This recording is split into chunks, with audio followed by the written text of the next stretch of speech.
বলা হয় মানুষ অভ্যাসের দাস, কিন্তু ভালোবাসার মানুষের জন্য নিজের সবথেকে ভয়ানক অভ্যাস ত্যাগ করে নতুন একজন মানুষ হয়ে ওঠার পর যখন সেই মানুষটি ধোঁকা দেয়, তখন জন্ম নেয় এক ভয়ানক অমানবিকতা।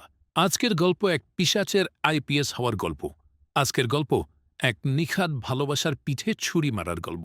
হ্যালো প্রিয়জনেরা, কেমন আছেন সবাই? কথা বলছি ২০২৫ সালে মুক্তি পাওয়া টেরে ইস্টমে সিনেমার কাহিনী নিয়ে। ধানুষ ও কৃতি অভিনীত মুভিটি ঝড় তুলেছে ইতিমধ্যেই। তাহলে চলুন কথা না বাড়িয়ে সিনেমার কাহিনী শুরু করা যাক।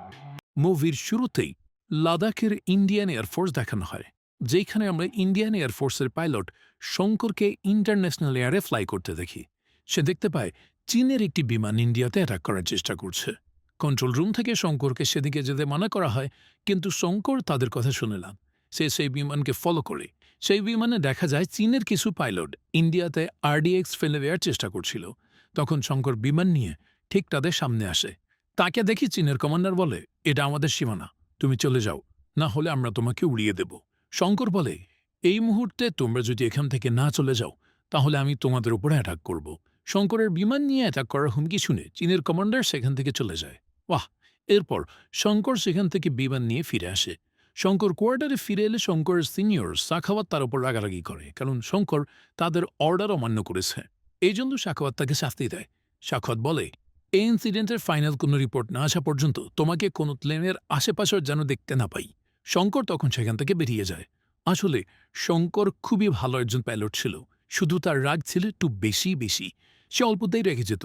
শঙ্কর নিজের রাগ কোনোভাবেই কন্ট্রোল করতে পারত না। সেখানকার একজন পাইলট সাখাওয়াতকে বলে, তার অল্পতেই রেগে যাওয়ার সমস্যা, আমি মনে করি কাউন্সেলিং করালে সে ঠিক হবে। সাখাওয়াত তখন জয়দীপ নামের একজন পাইলটকে শঙ্করের কাউন্সেলিংয়ের জন্য একজন কাউন্সিলর অ্যারেঞ্জ করতে বলে, আর বলে যতক্ষণ না তার কাউন্সেলিং সম্পন্ন হচ্ছে আর ডিসিপ্লিনারি কমিটি তাকে ক্লিন শিট দিচ্ছে, ততক্ষণ সে ফ্লাই করতে পারবে না। সিনিয়র যেতে যেতে সব পাইলটকে বলে, এটাই তার লাস্ট চান্স। সে একা পাইলট নয়, এখানে আরও অনেক পাইলট আছে। এয়ারফোর্স কোয়ার্টার থেকে শঙ্করের সব ইনফরমেশন লাদাখ থেকে দিল্লিতে পাঠানো হয় একজন ভালো কাউন্সিলরের কাছে রেফার করে। এদিকে আমাদের মুভির হিরোইন মুক্তিকে দেখানো হয়। মুক্তি একজন সাইকিয়াট্রিস্ট। সে ৯ মাসে প্রেগনেন্ট, তাই সে কিছুটা অসুস্থ ছিল। মুক্তি তার হাজব্যান্ড জাসজিতের সাথে ফোনে কথা বলছিল। জাসজিৎ তাকে নিজের খেয়াল রাখতে বলে। মুক্তি বলে, তুমি ঠিক সময়ে ফিরবে তো? এটা শুনে জাসজিৎ জানায়, এখানকার অবস্থা ভালো না। জাসজিৎ নেভিতে ছিল এবং দেশের পরিস্থিতিও খারাপ ছিল। মুক্তির কিছুদিন পর ডেলিভারি হবে, কিন্তু জাসজিৎ ফিরতে পারবে না, এজন্য মুক্তি তার জন্য রাগারাগি করে। ঠিক তখনই মুক্তির রুমে কেউ কড়া নাড়ে। মুক্তি বাথরুম থেকে বের হয়ে অফিসে আসে, আর এয়ারফোর্স থেকে একজন মহিলা শঙ্করের ফাইল নিয়ে এসেছে। মহিলাটি মুক্তির কাছে শঙ্করের কাউন্সেলিংয়ের জন্য পাঠানো কাগজগুলো দিয়ে একজন ভালো কাউন্সিলরকে এয়ারফোর্স কোয়ার্টারে পাঠাতে অনুরোধ করে। মহিলাটি চলে যাওয়ার পর মুক্তি ওই কাগজ খুলে দেখে অবাক হয়ে যায়। মুক্তির হাত থেকে ওই ফাইলটি পড়ে যায়। এইখানে বোঝা যায় যে মুক্তি শঙ্করকে আগে থেকেই চিনত। মুক্তির ডকুমেন্টস তার বসের কাছে নিয়ে গিয়ে বলে, আমি এই কেস নিজে হ্যান্ডেল করতে চাই। তার বস বলে, তোমার অবস্থা দেখো, তুমি প্রেগন্যান্ট, তুমি তোমার অন্য কোনো কলিগকে রিকমেন্ড করো। কিন্তু মুক্তি বলে, না, আমি নিজেই এটা সলভ করব। মুক্তির বস তখন তাকে অনুমতি দিয়ে দেয়। মুক্তি এরপর সেখান থেকে হসপিটালে যায়। সেখানে মুক্তির বাবা ভর্তি ছিল, আর তার অবস্থা খুবই খারাপ ছিল। মুক্তি তার বাবার কাছে গিয়ে বলে, আমি শঙ্করের খোঁজ পেয়েছি, আমাকে যেতে হবে। এইটা বলে মুক্তি দিল্লি থেকে লাদাখের উদ্দেশ্যে যেতে থাকে। অনেকটা রাস্তা পেরিয়ে এয়ারফোর্সের গাড়িতে করে মুক্তি হেডকোয়ার্টারে আসে। মুক্তি সাখাওয়াতের কেবিনে বসেছিল। কিছুক্ষণ পর সাখাওয়াতের কেবিনে শঙ্কর আসে। শঙ্কর সেখানে মুক্তিকে দেখে অনেক অবাক হয়ে যায়, আর শঙ্কর শুরুতে একটু ইমোশনাল হয়, কিন্তু পরে সে নিজেকে সামলে নেয়। শঙ্কর মুক্তিকে দেখে অনেক রেগে যায় আর সাখাওয়াতের রুম থেকে বেরিয়ে যায়। এইখান থেকে সিন ফ্ল্যাশব্যাকে যায়, আর ৭ বছর আগের দিল্লির সিন দেখানো হয়। মুক্তি একটি কলেজে সাইকোলজি সাবজেক্টের ওপর পিএইচডি করছিল। মুক্তি একদিন কলেজে তার থিসিস নিয়ে স্পিচ দিচ্ছিল, কীভাবে মানুষের মধ্য থেকে ভায়োলেন্স কমানো যায়, এটা নিয়ে সে স্পিচ দিচ্ছিল। তখন সেখানে শঙ্কর একটি ছেলেকে মারতে মারতে ঢুকে পড়ে। শঙ্কর ছিল একজন ছোটখাটো পলিটিশিয়ান। যে ছেলেটি তার বিপক্ষে দাঁড়িয়েছিল, শঙ্কর তাকে মারছিল। মারামারি দেখে মুক্তি তার বক্তব্য থামায়। মুক্তি শঙ্করের কাছে গিয়ে মারামারি থামাতে বলে। মুক্তি শঙ্করের গায়ে হাত তুলতে যায়, তখন শঙ্কর তার হাত ধরে ফেলে। শঙ্কর প্রথম দেখাতেই মুক্তিকে ভালোবেসে ফেলেছিল।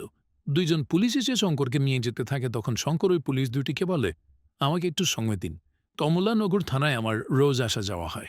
পুলিশ তাকে ছেড়ে দেয়। শঙ্কর মুক্তির কাছে গিয়ে বলে, আপনি এত সুন্দরী না হলে আমি এটা কখনো করতাম না। এইটা বলে শঙ্কর মুক্তির হাত তুলে বলে, এত সুন্দরী মেয়ের হাত যেহেতু উঠেছে, তাই কোনো ছেলের গালে তো পড়াই উচিত। এটা বলে শঙ্কর মুক্তির হাত দিয়ে নিজের গালে চড় মারে।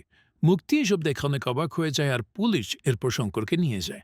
তখন মুক্তির টিচার বলে, এই ছেলেটি সমাজের অ্যাপেন্ডিক্স। তোমার থিসিস কখনোই এই ধরনের মানুষকে সোজাতে পারবে না। এদেরকে শুধুমাত্র ইন্ডিয়ান পেনাল কোডই সোজাতে পারে। মুক্তি তার টিচারকে তার লেখা থিসিস পড়ার জন্য রিকোয়েস্ট করে, কিন্তু মুক্তির টিচার এতে রাজি হয় না। তার টিচার বলে, আমি এই থিসিস তখনই অ্যাপ্রুভ করব যখন আমি এই টপিকের একটি সলিড প্রুফ পাব। এইটা বলে টিচাররা চলে যায়। মুক্তি তখন নিজের থিসিস অ্যাপ্রুভ করার জন্য শঙ্করকে সঠিক পথে আনার সিদ্ধান্ত নেয়। এদিকে শঙ্কর আর তার ফ্রেন্ড বেদ লকআপে ছিল। শঙ্করের বাবা রাঘব তখন জেলখানায় আসে।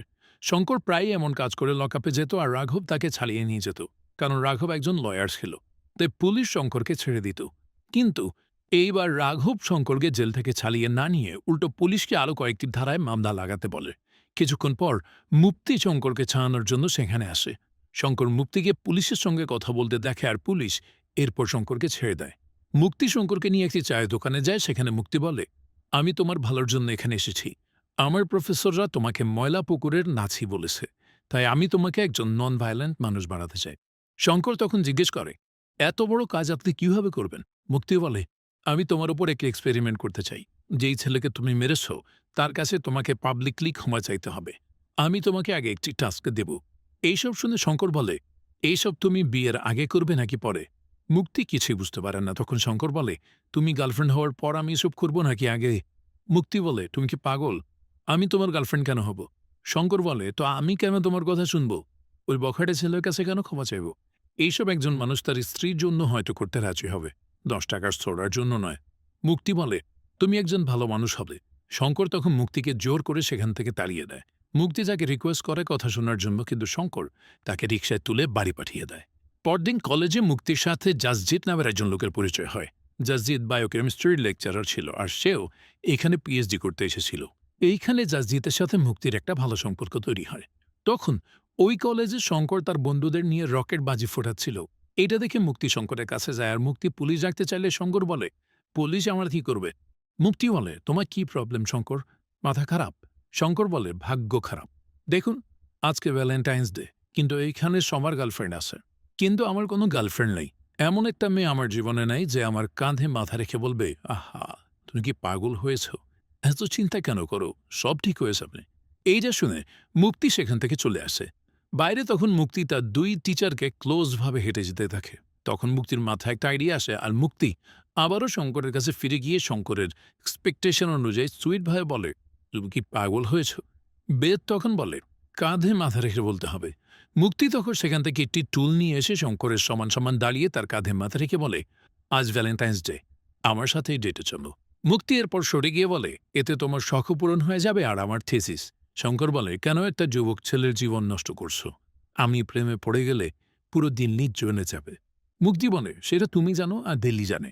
আমি তো এটা আমার কাজ ভেবে করছি, কিন্তু তুমি যদি এটাকে ভালোবাসা ভেবে করতে চাও তাহলে করো। শঙ্কর বলে, একদমই না। এইবার তুমি বলো, তুমি কি রিস্ক নিতে চাও? তোমার মতে তো আমি সুন্দরী। তোমরা তো সুন্দরী মেয়েদের জন্য রিস্ক নিতেই পারো। কিন্তু শঙ্কর কোনো জবাব দেয় না। ফলে মুক্তি বলে, ঠিক আছে, বাদ দাও। এমনিতেও এই পুরো শহরে তোমার মতো মানুষ ভরে আছে। আমি তাদের মধ্য থেকে কাউকে খুঁজে নেব। শঙ্কর তখন বলে, ঠিক আছে, রিস্ক নিলাম। কে জানে, হয়তো আমার প্রেমে তুমিও পড়তে পারো। এরপর দিন শঙ্কর সুন্দর করে পরিপাটি হয়ে মুক্তির সঙ্গে দেখা করতে যায় আর মুক্তি তার কাউন্সেলিং করতে শুরু করে। প্রতিদিন কাউন্সেলিংয়ের বাহানায় শঙ্কর মুক্তির সঙ্গে সময় কাটাতে যায় আর মুক্তি শঙ্করকে কাউন্সেলিং করার মাধ্যমে তার থিসিস রেডি করে। এরই মাঝে মুক্তি শঙ্করের ব্যাপারে সবকিছুর ইনফরমেশন নিতে থাকে। মুক্তি জিজ্ঞেস করে, তোমার বাড়িতে কে কে আছে? শঙ্কর বলে, আমি আর আমার বাবা। মুক্তি তার মায়ের ব্যাপারে জিজ্ঞেস করলে শঙ্কর বলে, তিনি মারা গেছেন। মুক্তি জিজ্ঞেস করে, তোমার বাবার সাথে সম্পর্ক কেমন? শঙ্কর বলে, অনেক ভালো। এইভাবে ধীরে ধীরে সময় কাটতে থাকে। শঙ্কর আর মুক্তি একসাথে বিভিন্ন জায়গায় যেতে থাকে। বাসে একটি ছেলে মুক্তিকে ডিস্টার্ব করলে শঙ্কর অনেক হাইপার হয়ে যায় আর ওই ছেলেটিকে মারতে শুরু করে। মুক্তি তখন তাকে সামলায়। রাতে বসে মুক্তি তার থিসিস লিখে আর পরদিন শঙ্করের সামনে মুক্তি থিসিস লিখছিল। তখন শঙ্কর জিজ্ঞেস করে, এইসব কি লিখছ? মুক্তি বলে, ইংলিশে লিখছি, তুমি বুঝতে পারবে না। এইটা শুনে শঙ্কর ইংলিশ শেখার জন্য পরদিনই ইংলিশ কোচিং কোর্সে ভর্তি হয়। ধীরে ধীরে মুক্তি আর শঙ্করের সম্পর্ক আরও ঘনিষ্ঠ হয়। মুক্তি একদিন শঙ্করের মায়ের নাম জিজ্ঞেস করে, কিন্তু শঙ্কর তার মায়ের মিথ্যা একটা নাম বলে। কিছুদিন পর মুক্তি থিসিস রেডি করে তার টিচারের কাছে যায়। সেখানে শঙ্করও বসেছিল আর টিচার তার থিসিস দেখে সেটা অ্যাপ্রুভ করতে যাচ্ছিল। তখনই বেদ শঙ্করকে ফোন করে বলে যে তাদের গাড়িটির অ্যাক্সিডেন্ট হয়েছে। এইটা শুনে শঙ্কর রেগে সেখান থেকে বেরিয়ে যায়। এইটা দেখে মুক্তির টিচার বুঝতে পারে যে শঙ্কর এখনও ভায়োলেন্টই আছে, তাই সে মুক্তির থিসিসে আর সাইন করে না। শঙ্করের পেছনে মুক্তিও যায়। শঙ্কর সেখানে গিয়ে বাস ভাঙচুর করছিল আর বেদ ওই ড্রাইভারকে মারছিল। শঙ্কর ওই ড্রাইভারকে মারতে গেলে মুক্তি তাকে থামায় আর মুক্তি তখন টিচারকে কল করে সেখানে আসতে বলে। এরপর মুক্তি ড্রাইভারের কাছে শঙ্করকে ক্ষমা চাইতে বলে, কিন্তু শঙ্কর চুপ করে থাকে। মুক্তি তখন ড্রাইভারকে শঙ্করকে থাপ্পড় মারতে বলে। ড্রাইভার এতে ভয় পাচ্ছিল, কিন্তু মুক্তির জোরে জলিতে ড্রাইভার কোনোভাবে শঙ্করের গালে টাচ করে। শঙ্কর অল্পতেই রেগে যেত, তাই সে রেগে ড্রাইভারকে মারতে শুরু করে। মুক্তি শঙ্করকে থামিয়ে বলে, তুমি তাকে মারতে পারবে না। মুক্তি আবার ওই ড্রাইভারকে শঙ্করকে মারতে বলে, কিন্তু শঙ্কর কোনোভাবেই তার রাগ কন্ট্রোল করতে পারে না, যার ফলে সে ওই ড্রাইভারকে আবার মারতে শুরু করে। মুক্তি তাকে থামিয়ে বলে, ডক্টর এক্ষুনি চলে আসবে, আমার ৩ বছরের ক্যারিয়ার নষ্ট হয়ে যাবে, তুমি আমার ক্যারিয়ার নষ্ট করো না। শঙ্কর তখন মুক্তিকে বলে, আমিও এর বদলে কিছু চাই, আমি বোর হয়ে গেছি, আমার ফান চাই। এইটা শুনে মুক্তি ভেবে নেয় শঙ্কর কি আসলে চাচ্ছে। মুক্তি বলে, আমি তোমাকে তোমার ফান দেব, তুমি আমার কথা মেনে নাও। এইসব শুনে শঙ্কর তখন সবাইকে থামতে বলে দেয়। তখন মুক্তির টিচার মাথুর সেখানে আসে। মুক্তি তার টিচারের সামনে ড্রাইভারকে আবার শঙ্করকে মারতে বলে। ড্রাইভার মার খাওয়ার ভয়ে এতে রাজি হয় না, কিন্তু মুক্তি তাকে বলে, এইবার কিছুই হবে না। ড্রাইভার তখন শঙ্করকে চড় মারে। মুক্তির ক্যারিয়ারের কথা ভেবে শঙ্কর কোনোভাবে নিজেকে কন্ট্রোল করে। এরপর মুক্তি শঙ্করকে নিয়ে হোটেল রুমে গিয়ে তার জামা খুলে আর বলে, এই নাও, তুমি তো ফান চাইছিলে, এটাই তোমার ফান। এইটা দেখে শঙ্করের অনেক খারাপ লাগে, কারণ সে তো মুক্তিকে সত্যিই ভালোবেসেছিল। তাই শঙ্কর সেখান থেকে বেরিয়ে আসে। তখন মুক্তি জিজ্ঞেস করে, কি হয়েছে? শঙ্কর বলে, মুডই। এটা শুনে মুক্তি বলে, এখন মুডও বানাতে হবে? তখন শঙ্কর মুক্তিকে কাছে টেনে নিয়ে বলে, আমি কাজ ভেবে এসব করব আর তুমি এটা ভালোবাসা ভেবে করো। এটাই তো তুমি চাইছিলে, তাই না? আমার এসব করা উচিত হয়নি, আমি ক্ষমা চাইছি। এরপর শঙ্কর লিফটে উঠে পড়ে আর মুক্তিও তখন লিফটে ওঠে। এরপর থেকে মুক্তি আর শঙ্করের সম্পর্ক আরও ভালো হয়। শঙ্কর মুক্তির জন্য নিজেকে বদলাতে থাকে। নির্বাচনে শঙ্কর জয়ী হলেও মুক্তির জন্য সে তার প্রতিপক্ষকে মালা পরিয়ে দেয়। শঙ্কর মুক্তির টিচারকে অনেক সাহায্য করে। শঙ্কর ধীরে ধীরে ভালো একজন মানুষে পরিণত হয়। মুক্তি শঙ্করের পরিবর্তনের সমস্ত ইনফো তার থিসিসে অ্যাড করতে থাকে। মুক্তি তার থিসিস কমপ্লিট করে তার টিচারকে জমা দেয়। তার টিচারও শঙ্করের পরিবর্তন দেখে অনেক ইমপ্রেস হয় আর মুক্তির থিসিস অ্যাপ্রুভ কমপ্লিট হয়। বাইরে এসে মুক্তি শঙ্করকে জড়িয়ে ধরে বলে, তুমি বেস্ট, আই লাভ ইউ। এতে শঙ্কর অনেক খুশি হয়, কারণ ফাইনালি মুক্তি তার প্রেমে পড়েছে। শঙ্কর তখন তার মায়ের আসল নাম বলে। শঙ্কর বলে তার মায়ের আসল নাম কাবেরী। শঙ্করের মা একদিন একটি বাচ্চাকে পুড়ে যাওয়া থেকে বাঁচাতে গিয়ে মারা গিয়েছিল। শঙ্কর বলে, গরিব মানুষেরা 20% পার্নিয়া মারা যায়। শঙ্কর তখন অনেক ছোট ছিল। এই ঘটনার গল্প শঙ্করকে অনেক ট্রমাটাইজ করে, যার ফলে সে অল্পতেই রেগে যায় আর তার হাইপার মেন্টাল সমস্যা হয়। আর কোনোভাবেই শঙ্কর নিজের রাগ কন্ট্রোল করতে পারে না। এইসব বলতে বলতে শঙ্কর অনেক ইমোশনাল হয়। শঙ্কর মুক্তির হাতে কাছে চুলি ধরে বলে, তোমার সাথে থাকলে আমি শান্ত থাকি। আমার ভদ্র ছেলে হতে ভালো লাগছে না, কিন্তু আমি তোমার জন্য ভদ্র হয়ে যাব। তুমি যেমন বলবে আমি তেমনই হয়ে যাব। আমি তোমাকে ভালোবাসি। তখন বৃষ্টি নামে। সেখানে আবির নামের একটি ছেলে এসে মুক্তিকে ডাক দেয় আর মুক্তি তখন ছুটে গিয়ে তাকে জড়িয়ে ধরে। শঙ্কর মুক্তির চুড়ি ধরেছিল। মুক্তির ছুটে যাওয়ায় চুড়িটি ভেঙে যায়, যার ফলে শঙ্করের আঙুল কেটে যায়। মুক্তিকে ওই ছেলেটির সঙ্গে ক্লোজ হতে দেখে শঙ্কর অনেক কষ্ট পায়, কারণ শঙ্কর তাকে অনেক ভালোবাসত, কিন্তু মুক্তি তাকে ভালোবাসত না। এরপর সিন প্রেজেন্টে আসে। শঙ্কর এয়ারফোর্সের বাথরুমে ঢুকে এসব মনে করছিল। মুক্তিও পাশের বাথরুমে ঢুকে মুখ ধুচ্ছিল। মুক্তি অনেক অসুস্থ ছিল আর তার নাক দিয়ে রক্ত ঝরছিল। সে কোনোভাবে নাক সাফ করে বেরিয়ে আসে আর শঙ্করও বাইরে বের হয়। শঙ্কর মুক্তিকে দেখে ইগনোর করে চলে যেতে থাকে আর মুক্তি তখন তাকে রিকোয়েস্ট করে বলে, চলো কোথাও বসে একটু কথা বলি। শঙ্কর তখন মুক্তিকে নিয়ে ক্যান্টিনে যায়। মুক্তি শঙ্করকে জিজ্ঞেস করে, তুমি তো ইউপিএসসি করেছিলে, তাহলে এয়ারফোর্সে কিভাবে এলে? শঙ্কর কোনো জবাব দেয় না। মুক্তি বলে, তোমার সিনিয়র আমাকে তোমার ব্যাপারে প্রশংসা করেছে। তাদের কিছু রুলস আছে, তোমাকে তাদের কথা মানতে হবে। শঙ্কর বলে, পেট্রোলিং এরিয়াতে সমস্ত সিঙ্গেল শত্রুদের প্লেনে শ্যুট করা পাইলটের দায়িত্ব। আমি তেজাস ফ্লাই করিয়েছি, কোনো কমার্শিয়াল এয়ারলাইন্স না। তুমি এখানে কি করছো? মুক্তি বলে, তুমি এখন আগের মতো অ্যাগ্রেসিভ আছো। তুমি তোমার ইমেজকে ভালোবাসো, তাই না? শঙ্কর বলে, তুমি এখনও নিজের দৃষ্টিভঙ্গি অন্যের উপর ঝাঁপিয়ে দাও। তোমার এটা জন্মগত স্বভাব। পেপার সাইন করে সেখান থেকে চলে যাও। এইটা বলে শঙ্কর চলে যেতে থাকে। তখন মুক্তি তাকে থামিয়ে বলে, আমি তোমার সাথে আরেকটু কথা বলতে চাই। তখন শত্রুপক্ষ তাদের এয়ারফোর্স অফিসে আক্রমণ করে। শঙ্কর কোনোভাবে মুক্তিকে বাঁচায়, আর শঙ্কর বাইরে গিয়ে কিছু মহিলা পাইলটকে বলে, ভেতরে একটি মহিলা আছে, তার খেয়াল রেখো। এইটা বলে শঙ্কর বাইরে চলে যায়, আর ওই মহিলা পাইলটরা মুক্তির কাছে গিয়ে তাকে ধরে একটি প্লেনে তোলে। শঙ্কর বাইরে গিয়ে দেখে আশেপাশের সবকিছু বোমা দিয়ে জ্বালিয়ে দেওয়া হয়েছে। শঙ্কর পাইলটদের ট্রেনিং সেন্টারে যায়, সেখানে সাকার সব পাইলটকে ইন্ডিয়ান সাইড থেকে যুদ্ধের জন্য প্রস্তুত করছিল। কিন্তু শঙ্কর তাদের সঙ্গে যুদ্ধে যেতে পারবে না, কারণ আগের ঘটনার কারণে ডিসিপ্লিনারি কমিটি তাকে এখনো পারমিশন দেয়নি। এইখান থেকে সিন আবার ফ্ল্যাশব্যাকে যায়। মুক্তির আবিরের সাথে চলে যাওয়ার পর শঙ্কর কষ্ট পেয়ে একা মদ খাচ্ছিল। তখন শঙ্করের এক ফ্রেন্ড বলে, ভেবেছিলাম ইলেকশনটা জিতে কোটার মাধ্যমে অ্যাডমিশন নিব, অনেক টাকা ইনকাম করব, কিন্তু ওই মেয়েটির চক্করে সব হারালাম। তখন বেদ এসে শঙ্করকে আবিরের ব্যাপারে বলে। মুক্তির বাবা আর আবিরের বাবা অনেক ভালো বন্ধু। তারা ভেবেছেন মুক্তির সাথে আবিরের বিয়ে হবে। এত কিছু করে কি হলো? মেয়েটিকে তো অন্য একজন নিয়ে যাচ্ছে। এটা শুনে শঙ্কর অনেক রেগে যায়। এদিকে মুক্তি আর আবির একটি বারে বসে ড্রিঙ্ক করছিল। মুক্তি আবিরকে বলে, আমি তোমাকে পছন্দ করি না, আমরা শুধু বন্ধু, কিন্তু আমরা বিয়ে করতে পারবো না। আমি জীবনে অনেক কিছু করতে চাই, আমি ইউএস যেতে চাই। আবির বলে, আমি বুঝতে পারছি, রিল্যাক্স, তুমি তো টেনশন করছো কেন? এইখানে মুক্তি শঙ্করের বদলে যাওয়ার ব্যাপারটাও আলোচনা করে। তখন সেই বারে বেদার শঙ্কর আসে। বেদ শঙ্করকে বলে, তুই এখন নন ভায়োলেন্ট ম্যান। শঙ্কর এসে আবিরের আর মুক্তির মাঝখানে বসে। বেদ এইদিকে পার্টি সবাইকে বাড়ি পাঠিয়ে দেয়। আবির শঙ্করের দিকে অবাক হয়ে তাকায়। শঙ্কর আবিরকে বলে, তুমি অনেক ভালো ছেলে আবির, আমিও অনেক ভালো। আমি নতুন নতুন ভালো হয়েছি, আমি ভালো মন্দের প্রেশারে আছি, ওই প্রেশার ফেরত দিতে এসেছি।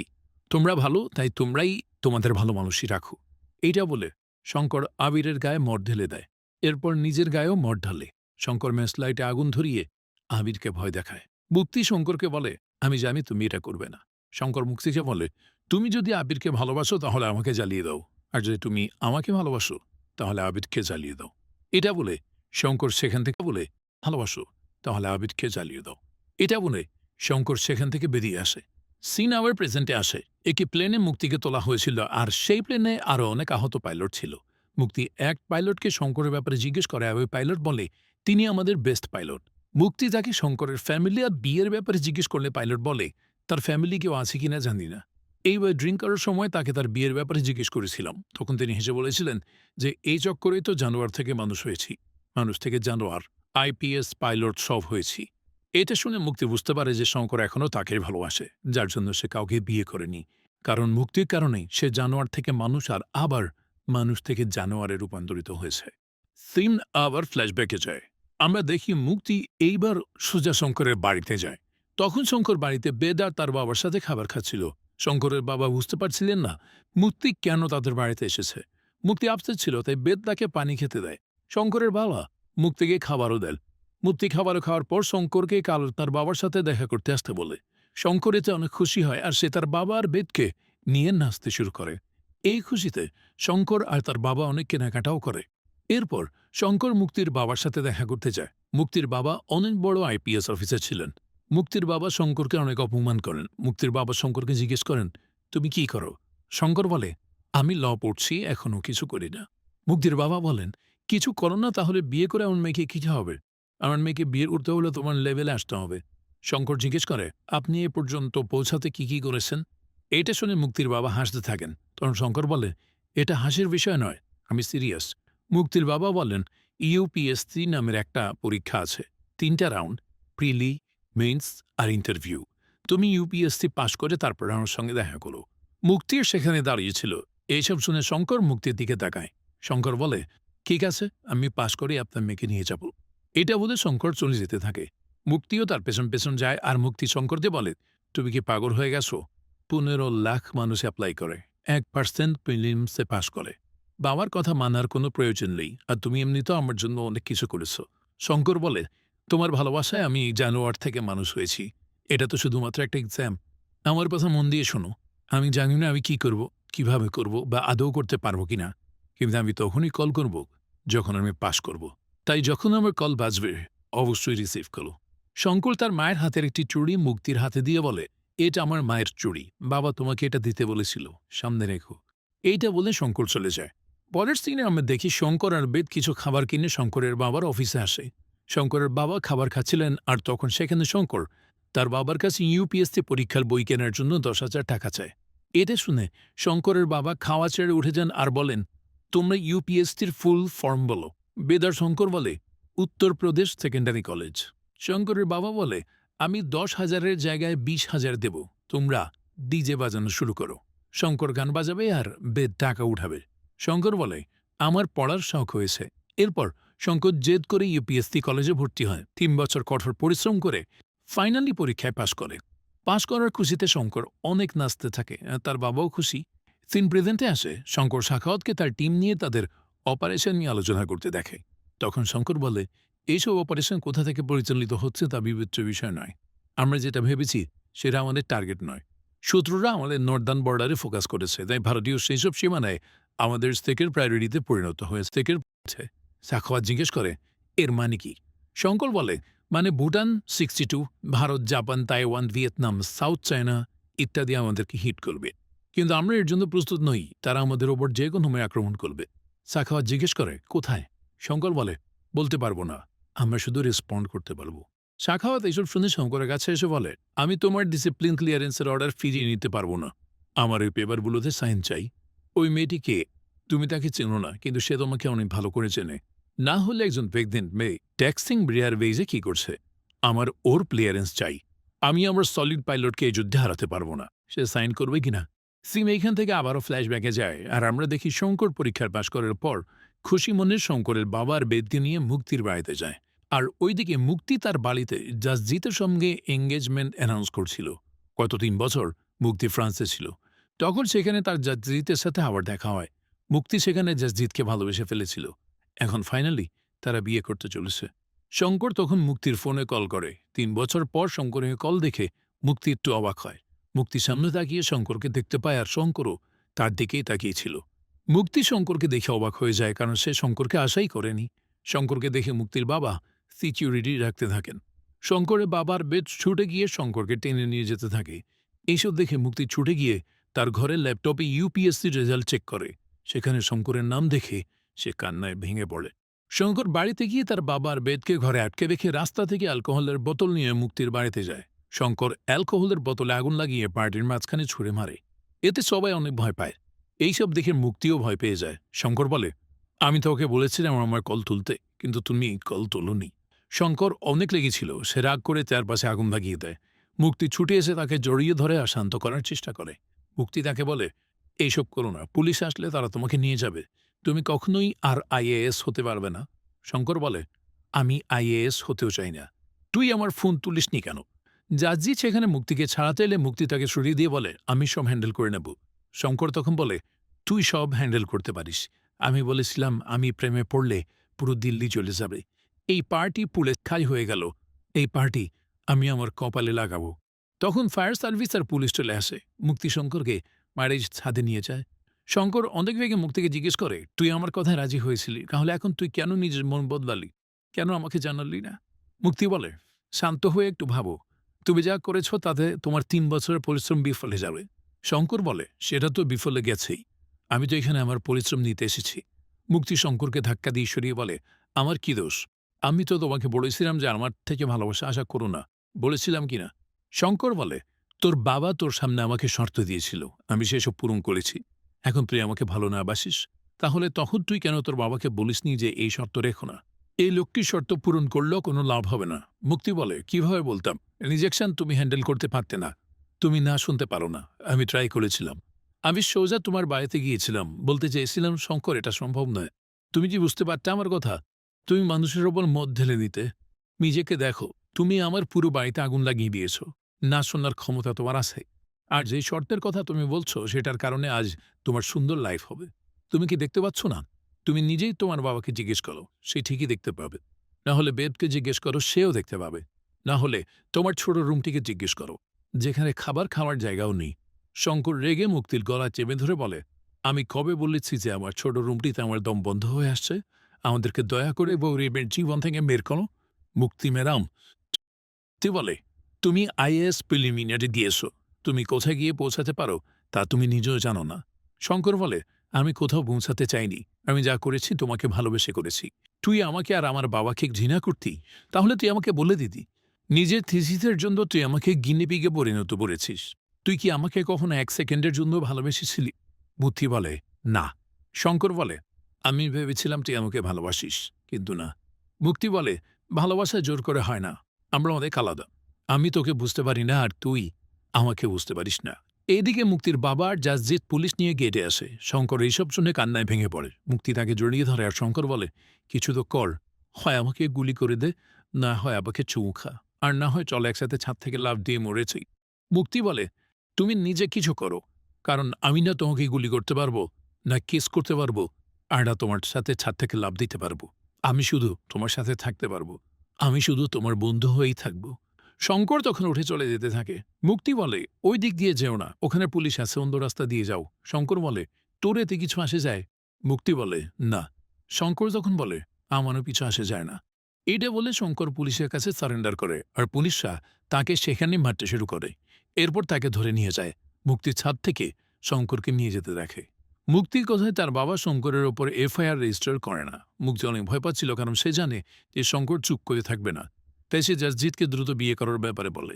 মুক্তি জাসজিৎকে বলে, আমি বাবাকে বলেছিলাম সে যেন শঙ্করকে একটা চ্যালেঞ্জ দেয়, যাতে সে হয় আমাকে ভুলে যায় আর না হয় বড় কিছু জিতে যায়।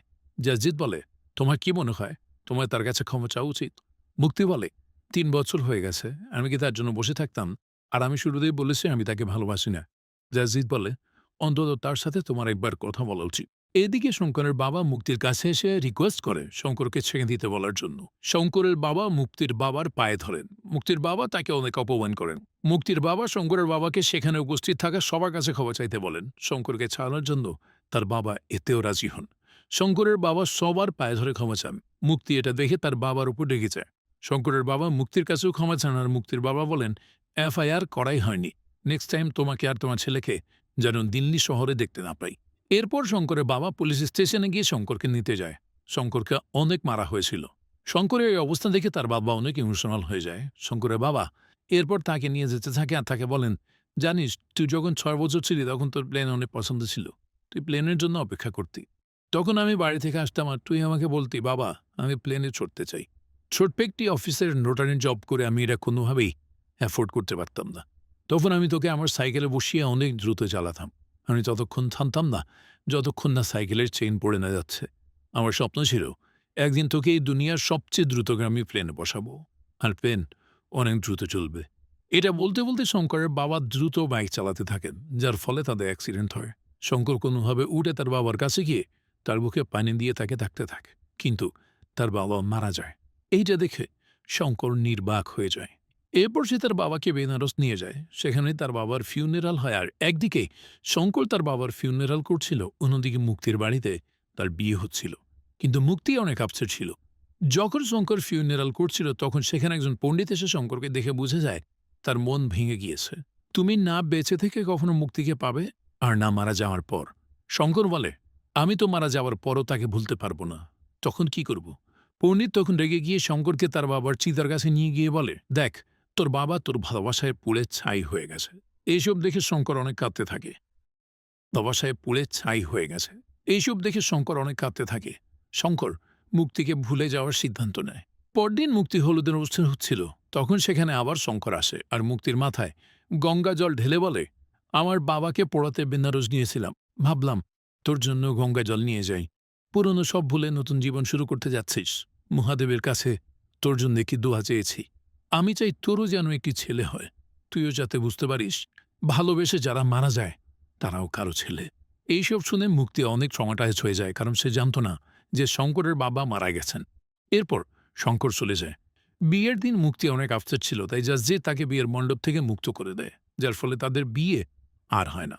বিয়ের মণ্ডপ থেকে বের হয়ে সোজা মুক্তি শঙ্করের বাড়িতে যায়, কিন্তু শঙ্কর ততক্ষণে সেখান থেকে চলে গিয়েছে। শঙ্কর সুইসাইড করতে যায়, তখন তার মাথার ওপর দিয়ে একটি প্লেন উড়ে যায়। শঙ্করের তখন মনে পড়ে তার বাবা তাকে বলেছিল, আমার স্বপ্ন তোকে একদিন সব থেকে দ্রুতগামী প্লেনে বসাবো। তার বাবার এই স্বপ্ন পূরণ করার জন্যই শঙ্কর অনেক দূরের রাস্তা পাড়ি দিয়ে এয়ারফোর্স জয়েন করে। সেখানে কঠোর পরিশ্রমের মাধ্যমে সে একজন ভালো পাইলট হয়। আর এদিকে মুক্তি শঙ্করকে পাগলের মতো খুঁজতে থাকে, কিন্তু কোনো খোঁজ না পেয়ে অনেক ডিপ্রেসড হয়ে ড্রিঙ্ক করতে শুরু করে। মুক্তিও সাইকিয়াট্রিস্ট হিসাবে তার চেম্বারে বসে থাকে, কিন্তু সে কখনোই শঙ্করকে ভুলতে পারে না।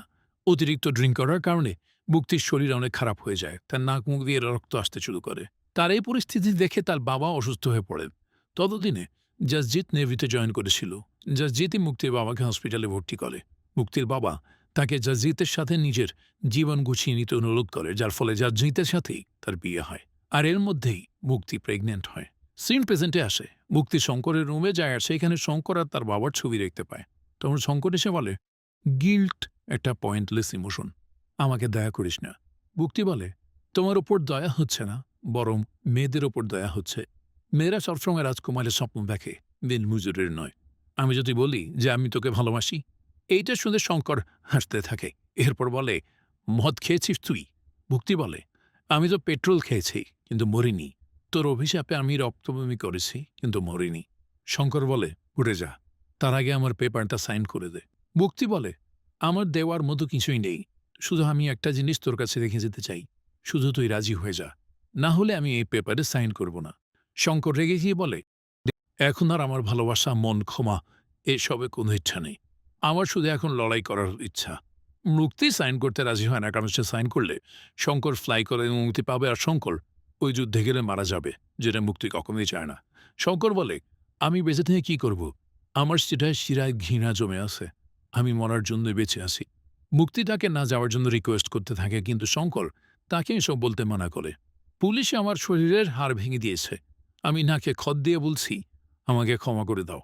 আমি ক্লান্ত হয়ে গেছি ওই অভিশপ্ত ভালোবাসায়। আমি শুধু লড়তে চাই। আমি তোমাকে ক্ষমা করেছি, শুধু আমার পেপারে সাইন করে দাও।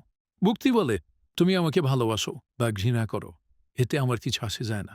আমি তোমার কাছে অন্য কিছু চাইতে এসেছি, আমার বাচ্চাকে সামলে নিও।